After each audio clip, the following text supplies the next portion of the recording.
Autism సమస్యకు చక్కటి పరిష్కారం సంప్రదించండి హోమియో కేర్ ఇంటర్నేషనల్. నమస్తే శ్రవణ్ గారు. నమస్తే ఉషా గారు. Mindful millionaire, live rich, happy, successful part 4. So part 3లో మీరు డబ్బును ఎలా సంపాదించాలి, సంపాదించిన డబ్బుని ఎలా నిలబెట్టాలనే దానిపైన ఒక చిన్న ఫార్ములా ఇచ్చారు.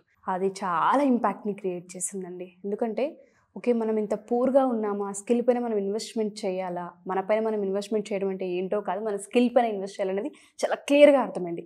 బట్ దానికంటే ముందు చాలామంది మాట్లాడేది అంటే హెల్త్ గురించి మాట్లాడుతూ ఉంటారు. ఇప్పుడున్న ఈ బిజీ లైఫ్లో ప్రతి ఒక్కరికి స్ట్రెస్, యాంగ్జైటీ, డిప్రెషన్ ఇది లేని అసలు లైఫ్ లేదు, జాబ్ లేదు, ఆ ఫ్యామిలీయే లేదు. దాన్ని ఎలా ఓవర్కమ్ చేయాలి అంటారు? అసలు మన ప్రాబ్లం ఏంటంటే డబ్బులు సంపాదించడం కోసం కష్టపడుతుంటాం కదా, హెల్త్ని సాక్రిఫైస్ చేస్తుంటాం. కానీ తర్వాత పరిస్థితి ఎలా వస్తుందంటే హెల్త్ని కాపాడటం కోసం డబ్బును ఖర్చు పెట్టాల్సి వస్తుంది. అవును, మనకి తెలిసింది. ఒక హాస్పిటల్కి వెళ్తే ఈ మధ్య బిల్లులు ఎలా ఉన్నాయి, ఒక హార్ట్ అటాక్ కానీ లేకపోతే ఒక క్యాన్సర్ కానీ విపరీతంగా పెరిగిపోతున్నాయి కదా. అయితే నేను కొన్ని లెక్కలతో చెప్తాను, ఎందుకంటే నేను ఏవి పైన చెప్పాలని కాదు, కొన్ని లెక్కలతో చెప్తాను. చూడండి, మన దేశంలో బికాజ్ ఆఫ్ లైఫ్ స్టైల్ ఎలా డయాబెటీస్ అనేది ఇంక్రీజ్ అవుతుంది అని చూస్తే 2019లో ఆల్మోస్ట్ 7 కోట్ల మంది డయాబెటిక్ పేషెంట్స్ ఉన్నారు. అయితే 2030లో ఇది ఆల్మోస్ట్ 10 కోట్ల వరకు వెళ్ళొచ్చు అని చెప్పేసి అంచనా వేశారు. అలాగే 2045లో 13 కోట్లు అవుతుంది అని చెప్పేసి కొంతమంది అంచనా వేశారు. అయితే మీరు షాక్ అవుతున్నారని నాకు తెలిసింది. కానీ ట్విస్ట్ ఏంటంటే 2019లో 7 కోట్లు ఉన్నారు కదా, కానీ 2023లో రీసెర్చ్ చేస్తే ఆల్మోస్ట్ మనం 10 కోట్లు కొట్టేశాం. రీసెర్చర్స్ ఫస్ట్ ఏమనుకున్నారంటే 2030కి 10 కోట్లు అవుతారు అనుకున్నారు. కానీ తర్వాత చూస్తే మనం ఎంత ఫాస్ట్గా కొట్టామంటే మనం రికార్డులు క్రియేట్ చేయాలన్నా మనమే కదా. వితిన్ 4 ఇయర్స్లో 5 ఇయర్స్లో ఆ 7 కోట్ల నుంచి 10 కోట్లకు వచ్చేసాం. ఎంత ఫాస్ట్గా మనం డెవలప్ అవుతున్నామో చూడండి. అంటే ప్రతి 10 మందిలోనూ 11 మందిలోనూ ఒక డయాబెటిక్ పేషెంట్ ఉన్నాడు. ఊరికొకళ్ళు ఉండేవాళ్ళు, తర్వాత వీధికి ఒకళ్ళు వచ్చారు, ఇప్పుడు ఇంట్లో అంటే విపరీతంగా పెరిగిపోతుంది. దీనికి కారణం ఏంటి? లైఫ్ స్టైల్ కాదా? మనం ఎలా ఉంటున్నాము, ఏం తింటున్నాము, మనం అన్నెసెసరీగా మనకి ఆకలి లేకపోయినా తింటూ ఉంటాము, ఎక్కువ కార్బోహైడ్రేట్స్ తింటూ ఉంటారు, స్వీట్స్ విపరీతంగా తింటున్నారు. చిన్నపిల్లలకు కూడా ఐస్ క్రీమ్స్, బిస్కెట్స్ ప్రతి చోట కల్తీ అయిపోయింది. ఈవెన్ ఒక బిస్కెట్లో కూడా సాల్ట్ బిస్కెట్ అని రాస్తుంటారు, కానీ దాని బ్యాక్ ఎండ్లో షుగర్ ఉంటుంది. అయితే షుగర్ తినటం వల్లే కేవలం డయాబెటీస్ కాదు, కార్బోహైడ్రేట్స్ విపరీతంగా తినటం వల్ల, ఓకే, ప్రాసెస్డ్ ఫుడ్స్ ఎక్కువ తినటం వల్ల, లేట్ నైట్ పడుకోవటం వల్ల అనే డిఫరెంట్ కాన్సెప్ట్స్ మనం దాన్ని ఓవరాల్గా మాట్లాడుకుంటాం. అండ్ ఇంకా మనం మాట్లాడుకుంటే హార్ట్ అటాక్స్ విపరీతంగా పెరిగిపోయాయి. ఈవెన్ యంగ్ పీపుల్లో 40 సంవత్సరాల లోపు వాళ్ళల్లో 25% మందికి హార్ట్ అటాక్స్తో బాధపడుతున్నారు. హార్ట్ డిసీజులు ఉన్నాయి. దీనికి మెయిన్ రీజన్ ఏంటంటే స్మోకింగ్ అండ్ డ్రింకింగ్ వల్ల కూడా విపరీతంగా హార్ట్ అటాక్స్ పెరుగుతున్నాయి. చూడండి, 40% మంది యంగ్ పీపుల్లో హార్ట్ రిలేటెడ్ ప్రాబ్లమ్స్ ఉన్నాయి. వాళ్ళల్లో మెయిన్ రీజన్ ఎందుకంటే ఈ స్మోకింగ్, టొబాకో కన్జంప్షన్ వల్ల. అలాగే 50 ఇయర్స్ లోపు వాళ్ళకి 50% మందికి హార్ట్ రిలేటెడ్ ప్రాబ్లమ్స్ ఉన్నాయి. అంటే మనం ఎక్కడ అభివృద్ధి చెందుతున్నాం?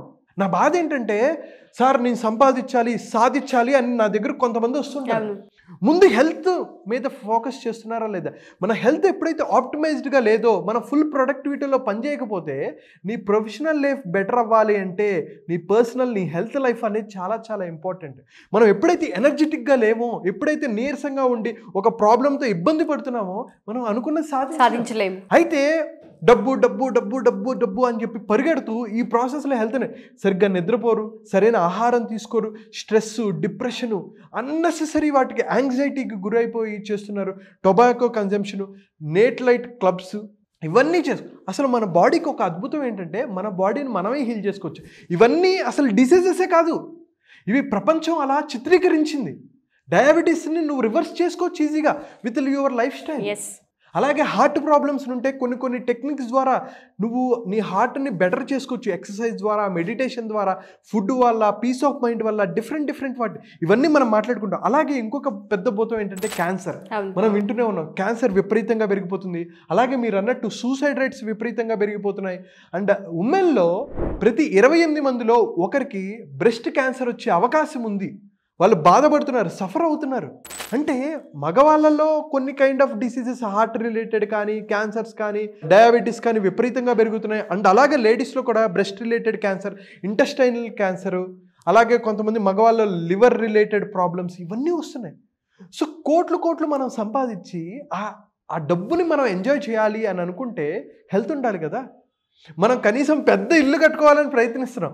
ఆ పెద్ద ఇల్లు ఇక్కడ నుంచి అక్కడ నడవడానికి కాళ్ళ నొప్పులు లేకుండా ఉండాలి కదా. ఫ్యామిలీతో టైం స్పెండ్ చేయాలి కదా. అయితే ఫ్యామిలీతో టైం స్పెండ్ చేయడం వల్ల కూడా మన హెల్త్ అనేది బెటర్ అవుతుంది, సోషల్ ఇంటరాక్షన్స్ వల్ల బెటర్ అవుతుంది. అందుకనే నేను ఈ కోర్సు డిజైన్ చేసింది ఏంటంటే మైండ్ఫుల్ మిలీనియర్. నువ్వు పీస్ఫుల్గా ఉండాలి, హెల్తీగా హ్యాపీగా నీ ఫ్యామిలీతో మంచి టైం స్పెండ్ చేయాలి, అలాగే డబ్బులు సంపాదించాలి. Rich happy successful life. ఎప్పుడైతే మనం వీటన్నిటిలో ఒక లైఫ్లో మనం 360 డైమెన్షన్లో హ్యాపీగా లేకపోతే, ఒక ఎగ్జాంపుల్ కూడా చెప్పాను. రాకేష్ జుంజున్వాలా గారు 48,000 కోట్ల ఆస్తి, కానీ హెల్త్ మీద ఫోకస్ చేయలేక ఆయన చనిపోయారు. అంటే అలాంటి వాళ్ళు కనుక మన చుట్టూ ఉంటే వాళ్ళు ఇంకా మనల్ని ఇన్స్పైర్ చేయగలరు. మనం మన హెల్త్ మీద ఫోకస్ చేస్తున్నామా లేదా? అయితే నేను కొన్ని టెక్నిక్స్ నేను క్రియేట్ చేశాను. ఇదేంటంటే ఈజీగా జపనీస్ టెక్నిక్స్ అండ్ అలాగే మన ఆయుర్వేదంలో కానీ మన ఇండియన్ ట్రెడిషన్లోవి చైనీస్ కొన్ని టెక్నిక్స్ నేను నేర్చుకున్నాను. సో మన సెషన్స్లో మన హెల్త్ని బెటర్ చేసుకోవడానికి కొన్ని టెక్నిక్స్ చెప్తాను. ఇంత సింపుల్వి నాకు జీవితంలో ఎందుకు తెలియలేదు అని ఖచ్చితంగా బాధపడతారు. ఇది నేను ఇక్కడ చెప్పచ్చు, కానీ ఏంటంటే ఎవ్రీ పర్సన్కి ఇండివిజువల్గా ఉంటుంది. అది ప్రాపర్గా కరెక్ట్గా చేయాలి, మన పర్యవేక్షణలో జరుగుతుంది. నేను హెల్త్ ఎక్స్పర్ట్ అని చెప్పట్లా, కానీ దానివల్ల సైడ్ ఎఫెక్ట్స్ ఏముండవు. ఓకే. సో అలాంటి techniques, Japanese techniques, Chinese techniques, మన ఆక్యుప్రెషర్ టెక్నిక్స్, కొన్ని ఎక్కడెక్కడ మనం ప్రెస్ చేసుకుంటే వాటిని మనం బెటర్ చేసుకోవచ్చు అనే వాటన్నిటి మీద నేను కొంచెం రీసెర్చ్ చేసి అందరికీ అందుబాటులో ఉండేటట్టు చేయాలి అనే ఉద్దేశంతో నేను కోర్సు డిజైన్ చేశానండి. మార్నింగ్ పూట సెషన్స్ ఉంటాయి. ఎవరైతే మీ లైఫ్ని మార్చుకోవాలి, మీ ఆలోచన విధానాన్ని మార్చుకోవాలి, మీ మైండ్ సెట్ని మార్చుకోవాలనుకుంటారో 7 days, ఒకవేళ మీరు రిజిస్టర్ అయ్యి మీకు బెనిఫిట్ కనుక అవ్వకపోతే నేను డబుల్ మనీ ఇస్తాను. Open challenge. డెఫినెట్గా అండి, ఆ ఒక్క మాట చాలు. సెషన్ ఏ విధంగా ఉంటుంది 7 days అనేది చాలా క్లియర్గా అర్థమవుతుంది. థ్యాంక్ యూ శ్రవణ్ గారు. Thank you so much. Thank you అండి. Thank you so much.